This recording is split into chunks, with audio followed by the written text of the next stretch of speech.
Hello everyone. आज हम एक टॉपिक पे बात करने की कोशिश करेंगे। तो मैं किसी स्क्रिप्ट के साथ वीडियो नहीं बनाता हूँ, इसीलिए थोड़ा वक्त लगेगा समझने पे कि मैं क्या बोलना चाह रहा हूँ। मुझे खुद अभी नहीं पता कि मैं क्या बोलना चाह रहा हूँ लेकिन थोड़ा वक्त दोगे तो शायद मैं भी समझ पाऊँगा और आप लोग भी समझ पाओगे कि मैं बोलना क्या चाह रहा हूँ।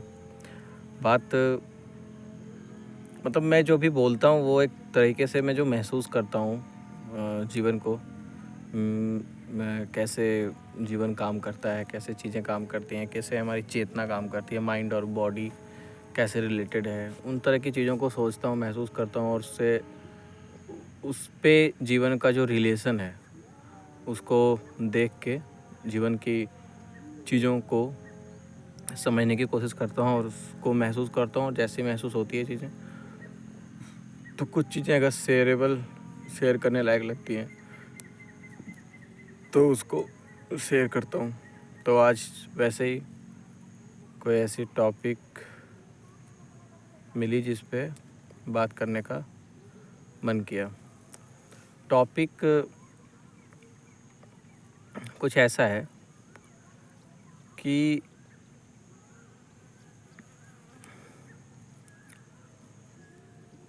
हमारे पास कुछ नहीं होता है तो भी हम अधूरा फील करते हैं, और हमारे पास कुछ कुछ जो हम चाहते हैं वो हो जाता है फिर भी हम अधूरा फील करते हैं। तो ऐसा क्यों होता है? तो इसी को लेके आज मैंने सोचा कि थोड़ी बात करी जाए कि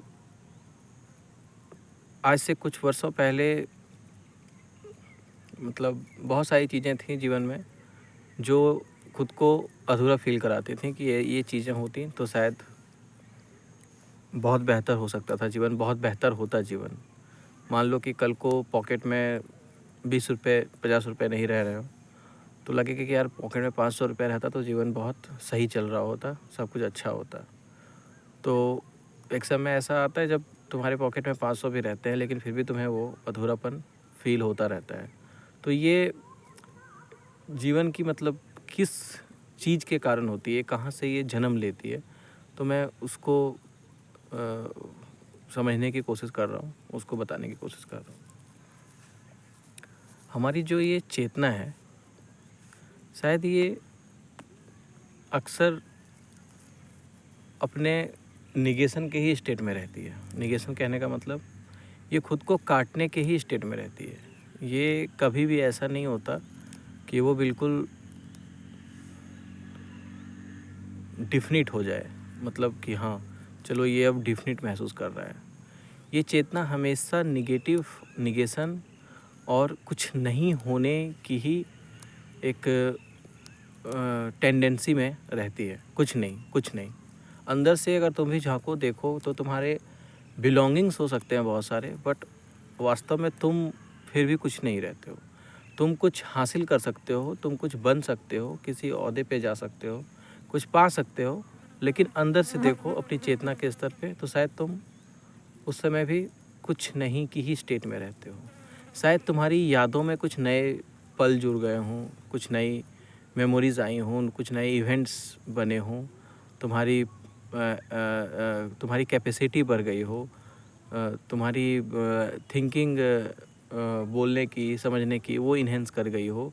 लेकिन तुम अगर इन चीज़ों को दरकिनार रख के खुद को बस गहराई से महसूस करो तो तुम वास्तव में पाओगे कि इन जैसे मेमोरीज़ तो मेमोरीज़ हैं, वो तो हमारे चेतना पे हमारी यादों का एक रिफ्लेक्शन होता है, तो ही वो हमें याद रहती है। अगर हम सुबह-सुबह उठते हैं तो ऐसा नहीं कि हम सारी मेमोरीज़ को एक साथ लेके उठते हैं। वो कॉन्टेक्स्ट में जो चीज़ें चल रही थी, जिस कॉन्टेक्स्ट में मैं भी हूँ, उस कॉन्टेक्स्ट में मेरी जितनी यादें होंगी वो मैं सुबह उठ के उठूँगा तो मेरे वो चीज़ें रहेंगी जो मैंने कल के दिन बिताए थे या परसों के दिन बिताए थे, या कुछ यादें पुरानी भी रहेंगी ऐसे। लेकिन अगर मैं यहीं पे बहुत दिन इसी कॉन्टेक्स्ट में रहूँ, इसी कॉन्टेक्स्ट में कुछ काम करने लग जाऊँ, कुछ देखने लग जाऊँ, समझने लग जाऊँ, रिलेट करने लग जाऊँ खुद को, तो आज से 1 महीने 2 महीने के बाद सारी यादें मेरी जो अगले दिन मैं उठूँगा वो लगभग 90% यहीं की यादें होंगी। तो यादें तो कुछ ऐसी नहीं होती हैं कि वो डिफिनिट होता है, वो भी अपने आप में इनडिफिनिट होता है, वो बदलता रहता है। तो वैसे जब यादें बदलती रहती हैं तो हमारी चेतना पे उसका जो असर होता है वो प्रोजेक्शन के थ्रू होता है, रिफ्लेक्शन के थ्रू होता है। वो चेतना में रिफ्लेक्ट होके आती है, तो हमें लगता है कि ये हमारी हैं, हम उससे जुड़ते हैं तो हमें लगता है कि वो मैं ही हूँ, कि मेरी यादें हैं तो वो मैं ही हूँ। बट हम क्या बोलते हैं कि ये मेरी यादें हैं। अगर यादें ही हम होते तो हम कहते कि ये मैं हूँ, लेकिन हम ये नहीं कहते कि ये मैं हूँ। हम कहते हैं ये मेरी यादें हैं, ये मैंने किया, ये मेरे से हुआ, मैं यहाँ गया, मैंने वो पाया, मैंने वो खोया। मतलब मैं और मैं से रिलेशन बन रहा है आउटसाइड वर्ल्ड का, या फिर मैं से रिलेशन बन रहा है थिंकिंग वर्ल्ड का। जो मैं सोच रहा हूँ, जो मैं महसूस कर रहा हूँ, जो मेरी यादें हैं, जो मेरी थिंकिंग हैं, जो भी मेरे थॉट्स हैं, जो भी मेरी प्रायोरिटीज़ हैं, या फिर अलग अलग तरह की जो भी चीज़ें हैं, उससे ये मैं खुद को रिलेट करता है। वो मैं का रिलेशन बनता है वहाँ से। मतलब जो मैं है वास्तव में ये और डीप है, और वो मैं की मैं बात कर रहा हूँ, वो मैं को मैं चेतना कह रहा हूँ। तो वो जो चेतना है अपने आप में, वो शायद हर पल कुछ ना होने की ही स्थिति में रहता है। मैं शायद इसीलिए बोल रहा हूँ क्योंकि जब डिफिनिट नहीं है तो उसको कैसे डिफिनिट शेप दिया जा सके। वो खुद इनडिफिनिट है, तो मतलब इनडिफिनिट कहने का सेंस है कि उसके बारे में डिफिनिट शब्द नहीं यूज किया जा सकता ना।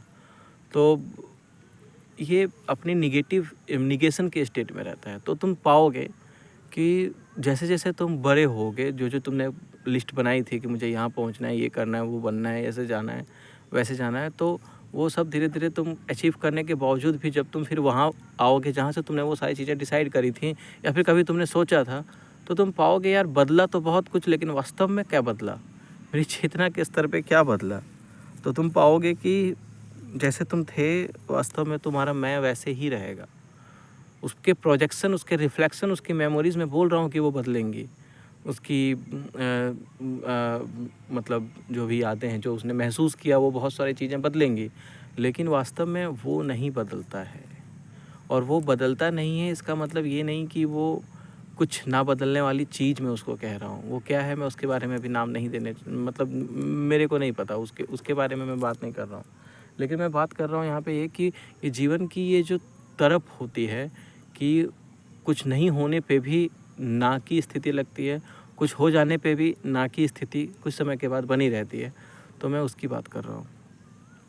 तो वो जीवन का एक तरीके से कह लो कि वो एक स्वभाव है चेतना का, वो फैक्ट है।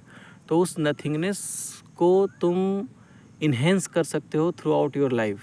मतलब मान के चलो कि आज मैं यहाँ हूँ तो मैं कल को वहाँ पहुँचूँ, मैं कल वहाँ पहुँचा तो कल को मैं वहाँ पहुँचूँ, कल मैं वहाँ पहुँचा तो कल को मैं और आगे कहीं और पहुँचूँ। मतलब रास्ते बहुत सारे हैं, करने को बहुत कुछ है जीवन में। मतलब एक ही तरह की चीज़ें हैं, लेकिन डिफरेंट तरीके से करने की बहुत सारी चीज़ें हैं। तो तुम्हारा जीवन कम पड़ जाएगा, लेकिन वो चीज़ें कम नहीं पड़ेंगी, ठीक है। तो तुम वो कंपैरिजन और उस एनालॉजी में जियोगे तो तुम अपने आप में हमेशा वो खालीपन को निगेटिव बना लोगे। और इसकी खूबसूरती ये है इस खालीपन की कि अगर तुम इसको एक्सेप्ट करके जीते हो, अगर तुम इसको खुद में भर के जीते हो कि ये खालीपन को अगर तुम तथ्य मान के जीते हो, तो ये खालीपन तुम्हें शांति से भी भर सकता है। क्योंकि फिर कंपेयर करने के लिए क्या बचा, फिर पाने के लिए और कुछ क्या बचा। हाँ मिलता है वो बात अलग है, तुम प्रयत्न तो करोगे, जीवन है तो जीवन तो चलता रहेगा। तुम कुछ हो, तुम कुछ और करोगे, कुछ और करोगे, जीवन चलता रहेगा, वो तुम्हारा पाना और खोना लगा रहेगा। वो बात अपने जगह as a fact, as a तथ्य वो सही है। लेकिन तुम्हारी खुद की जो मानसिकता है, अगर उसने ये चीज़ एक्सेप्ट कर ली कि ये जीवन का तथ्य है जो हमें ऐसा कराता है, ये जीवन का खुद का स्वभाव है, ये मेरी चेतना का खुद का स्वभाव है, अगर इसको मैं जानने लग गया, अगर मैं इसको पहचानने लग गया, तो मैं शायद उसमें उलझूँगा नहीं इन द सेंस कि फिर वो कंपैरिजन, वो एनालॉजी कि शायद वहाँ पहुँचूँ तो सब कुछ सही हो जाएगा, शायद ये इंसान नहीं वो इंसान मिले तो सब कुछ सही हो जाएगा, शायद ऐसा नहीं वैसा हो तो सब कुछ सही हो जाएगा, शायद वो तारा, या फिर तारा नहीं दिख रहा होगा, वो वहाँ से ना निकल के यहाँ से निकले तो सब कुछ सही हो जाएगा। लेकिन वास्तव में ये सिर्फ हमारे ओवर थिंकिंग का परिणाम है, समझ रहे हो। ये हमारे थिंकिंग के नेचर का प्रभाव है कि हम इसको ऐसे देखते हैं।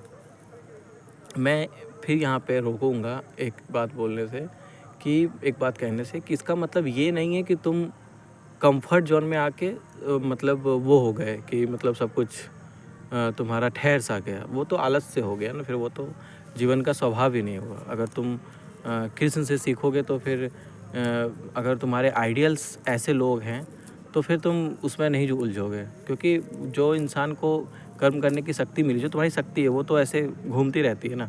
वो एक जगह ऐसी ठहरी, शक्ति को तुम जानते हो ना कि शक्ति को कंजर्व करके नहीं रख सकते हम, शक्ति बहती है। वो तुम्हारी बॉडी भी एक तरीके की से एनर्जी बॉडी ही है, एनर्जी है उसमें, तुम खाते हो एनर्जी बनती है। अब उसको तुम रोटेट कराओगे ही नहीं, एक वे में नहीं रोटेट करेगी तो दूसरे वे में रोटेट करेगी, एक तरीके से नहीं घूमेगी तो दूसरे तरीके से घूमेगी। तुम उसको क्रिएटिव चीज़ों में नहीं लगाओगे तो वो डिस्ट्रक्टिव चीज़ों में जाएगी। लेकिन वो उसका स्वभाव है कि वो तुम्हें परेशान, मतलब वो तुम घूमेगी। तुमको उसको चैनलाइज़ करना है कि तुम उसको कैसे चैनलाइज़ कर रहे हो, अपने कर्म को किस क्षेत्र में लेके जा रहे हो। वो एक धार्मिक क्षेत्र हो सकता है जो तुम्हारे खुद के शांति, खुद के स्वभाव, खुद के प्रेम के साथ जन्मता है, जो अपने इर्द गिर्द भी शांति उत्पन्न करता है। और वो डिस्ट्रक्टिव भी हो सकता है कि जो तुम्हारे खुद के अशांति, खुद के अधर्म, खुद के अप्रेम। अधर्म क्या है? अशांति से किया गया कार्य अधर्म है, शांति से किया गया कार्य एक तरीके से धार्मिक कार्य कहलाता है। जब तुम कर्तव्य समझ के, पैसेंस से, धैर्य से, खुद के मैं को इनलार्ज करने के लिए नहीं, बस अपनी कर्तव्य मान के निष्काम भाव से कोई कार्य करते हो तो वो तुम्हारे लिए भी शांति का कारण बनता है और अपने आसपास भी शांति का वो उद्घोष करता है। वो ऐसी किरणें फेंकता है कि वो आसपास की चीज़ों में भी शांति बिखेरती है। लेकिन अगर तुमने वहीं अपनी अशांति को बढ़ा के कोई कार्य करने की कोशिश करी तो फिर वो मैं उसको इंक्लूसिव बनाना चाहता है, वो खुद का बनाना चाहता है, खुद के को सेंटर में रख के चीज़ें करने की कोशिश करता है। तो वहाँ पे चीज़ें अधार्मिक हो जाती हैं, क्योंकि वो तुम्हारे लिए भी लॉन्ग टर्म में हानिकारक देती हैं। तुम भी अशांत ही रह जाते हो और वो आसपास भी चीज़ें अशांत कर देता है। तो बात यहाँ पे ये नहीं थी, बात यहाँ पे थी नथिंगनेस की, कि नथिंगनेस तुम्हारी चेतना का जो, इसमें एक बहुत फेमस फिलोसफर है, मैं उसका नाम शुरू में नहीं लिया, लेकिन वो कहते हैं, Jean Paul Sartre existentialist philosopher हैं, वो भी कहते हैं कि कॉन्शियसनेस जो है वो हमेशा निगेशन, अपनी काटने की स्थिति में होती है, जो हमेशा अपने प्रेजेंट स्टेट को मतलब छोड़ देती है। तुम उसको करते तो हो और अपना खुद से रिलेट भी करते हो, लेकिन वो वास्तव में चेतना फिर बदल जाती है। चेतना जो थी वो नहीं रहती, जो है वो अभी में रहती है, और वो कल क्या होगी वो उसको तुम आज से डिटरमाइन नहीं कर सकते। तो वो हमेशा, मतलब उनके कहने का मतलब है कि कॉन्शियसनेस जो है, चेतना जो है, वो अपने आप में नथिंग है, वो कुछ सब्सटेंस नहीं है, एंटिटी नहीं है, अपने आप में इसेंस नहीं है। इसीलिए वो हर पल चॉइस के मूड में रहता है, कुछ पकड़ने के मूड में रहता है, कहीं इंटेंशनली, कहीं फोकस्ड रहता है, किसी थॉट को, किसी ऑब्जेक्ट को, किसी वस्तु को, किसी इंसान को, किसी चीज़ को पकड़ने की स्थिति में रहता है, क्योंकि वो अपने आप में नथिंग है और वो उसको पकड़ के ही खुद की आइडेंटिटी महसूस करता है। समझ रहे हो ना? जीवन भी अगर तुम जब सोए रहते हो तो उसको कुछ अनुभव नहीं होता है, लेकिन जैसे तुम उठते हो, उठने के साथ ही तुम्हारे इर्द गिर्द, तुम्हारे रूम का दीवार से तुम रिलेट करते हो, अपने बेड से तुम रिलेट करते हो, अपने आसपास के घर वाले लोग से तुम रिलेट करते हो, फिर वहाँ से बाहर निकलते हो, और भी चीज़ें हैं, जितनी चीज़ें अपने थॉट से रिलेट करते हो, अपने काम से रिलेट करते हो। तो चेतना जो है अपने आप में वो नथिंग है, और वो जैसे जगने कॉन्शियस स्टेट में होती है तो वो अपनी नथिंगनेस को किसी से तादात्म्य करके, किसी से जुड़ के महसूस करती है। समझ रहे हो? तो वो नथिंगनेस को अगर तुम प्यार से समझते हो तो वो नथिंगनेस अपने आप में बहुत ब्लिसफुल स्टेट भी है, क्योंकि फिर तुम्हारे पास कोई बोझ नहीं रह जाता। तुम अपने यादों के बोझ को भी कम कर सकते हो, शून्य भी कर सकते हो, और तुम उस नथिंगनेस को एंजॉय भी कर सकते हो। सबसे बड़ी बात यहाँ पे ये है कि तुमने क्या पाया, क्या खोया, कहाँ गए, क्या किया, कहाँ से आए, कैसे किया, क्या गलतियाँ हुई, क्या सही किए, वो सब चीज़ अपने आप में डिस्कार्ड कर दी जाती हैं। मैं इसका मतलब ये नहीं कि तुम जो गलती करोगे वो एज ए फैक्ट काम नहीं करेगा। तुमने कुछ ऐसी गलती करी हैं जीवन में जो पनिशेबल है, तो उसका तुमको पनिशमेंट भी मिलेगा, जो सोसाइटी ने निर्धारित करी है, वही लॉ बनता है, उसी लॉ के अकॉर्डिंग तुम्हें पनिशमेंट देते हैं, क्योंकि वो डिफाइंड है ऐसे कि वो उसको तुम ऐसे नहीं छोड़ सकते। तो वो सिस्टम अपने तरीके से काम करता है। लेकिन मेरे कहने का मतलब है कि तुम फिर मान के चलो वो पनिशमेंट झेल के आते भी हो, तो भी तुम कहोगे कि यार क्या हुआ, कुछ बिगड़ थोड़ी ना गया मेरा, मैं तो कल भी कुछ नहीं था, मैं आज भी कुछ नहीं हूँ, मैं कल को भी कुछ नहीं रहूँगा। तो ये अपने आप में देखोगे कितनी ब्लिसफुल स्टेट है कि मैं कुछ नहीं हूँ। कुछ होना अपने आप में दुख का कारण है, क्योंकि कुछ होना और कुछ होने को बरकरार रख पाना ये मुश्किल है, और कुछ नहीं होना, कुछ नहीं होने की स्थिति में होना, और आगे भी कुछ नहीं ही होना, ठीक है, ये तुम्हारे लिए कल भी शांति का कारण बनेगा, आज भी शांति का कारण है, और कल को जब तुम अपनी स्थिति में और गुजरोगे तो भी वो तुम्हारे साथ शांति के साथ ही जाएगा, पैरेलली ब्लिसफुल स्टेट के साथ ही जाएगा। और मान के चलो मैं कुछ हूँ, मैंने ये चोला ओढ़ लिया, मैंने ये बात मान ली, मैंने ये बात उद्घोष कर दी कि मैं कुछ हूँ। अब वो कुछ मेरे से अगर छीनता है अगर मैं उसमें कमज़ोर पड़ता हूँ तो मेरा सर ऐसे झुकने लग जाएगा कि मैं वो अब नहीं रह गया, शायद लोग मुझे अब वो नहीं मान रहे हैं, शायद वो मुझे लोग, क्योंकि तुमने ही उद्घोष करके बताया था ना कि मैं कुछ हूँ, तो लोग तो कहेंगे कि भाई तुम अब क्यों नहीं हो, समझ रहे हो ना, या तो तुम कुछ हो तो तुम फिर वो क्यों नहीं हो, समझ रहे हो। तो वो तुम्हारे लिए बाहर से भी दुख का कारण बनता है, अंदर से भी दुख का कारण बनता है, क्योंकि कुछ होना और कुछ को पकड़ के रखना ये चेतना का अपने आप में स्वभाव ही नहीं है, समझ रहे हो ना। तुम कुछ हो और कुछ बने रहोगे, यह डिफरेंट बात है। तुम कुछ नहीं हो, तुम कुछ नहीं थे, तुम कुछ नहीं ही रहोगे, ये अपने आप में बहुत सुख की बात है, क्योंकि इसमें फिर दूसरा कोई नहीं रहता, फिर सारी दुनिया उसमें कुछ नहीं में समाहित हो जाती है, और कुछ नहीं का ही ये पूरा परिणाम भी तुम्हें दिखता है।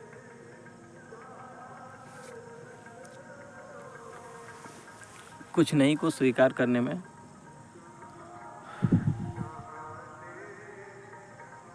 बहुत आनंद है।